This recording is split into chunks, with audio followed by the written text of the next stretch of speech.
Jack's condition was no less than that of a dead man. All the energy in his body seemed to be drained.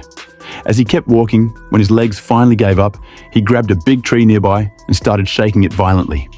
As soon as thousands of ants fell from the tree and crawled over him, biting him, painful screams escaped his mouth. It was this poison from the ants that brought a little life back into his numb body. Jack was doing all this deliberately because pain was his last hope to stay alive. A few days earlier, Jack had lost his way in the jungle. He had absolutely no food left, and his hunger had grown so intense that he was starting to lose consciousness. In that state, he saw a fertilized egg lying on the ground. Without thinking, he picked it up and ate it. At first, he felt disgusted, but the hunger was so unbearable that he couldn't stop. After eating it, he realized that this egg was not ordinary. The taste was strangely sweet and thick like blood. After this, Jack continued his journey in the hope of finding a way out of the jungle. Days passed, and his condition worsened. By evening, he decided to rest at one place. When he removed his shoes, he saw that his feet had started rotting.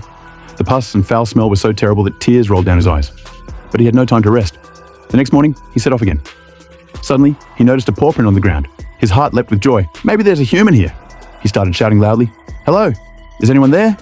But as he went closer and examined the print carefully, his hope was shattered. The paw print was actually from his own shoe.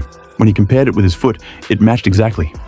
Jack suddenly realized that he had been going in circles, and thinking about this, his mental balance began to falter.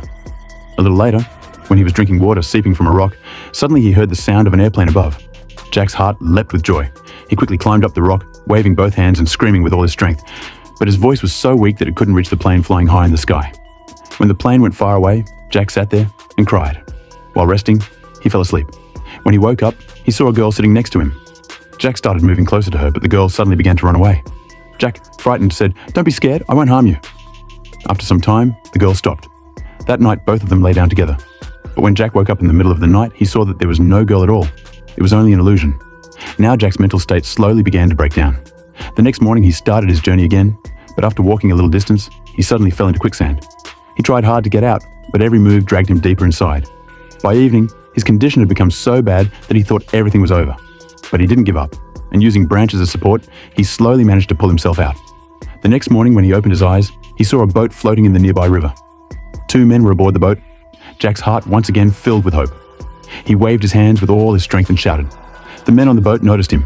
They quickly turned the boat in his direction.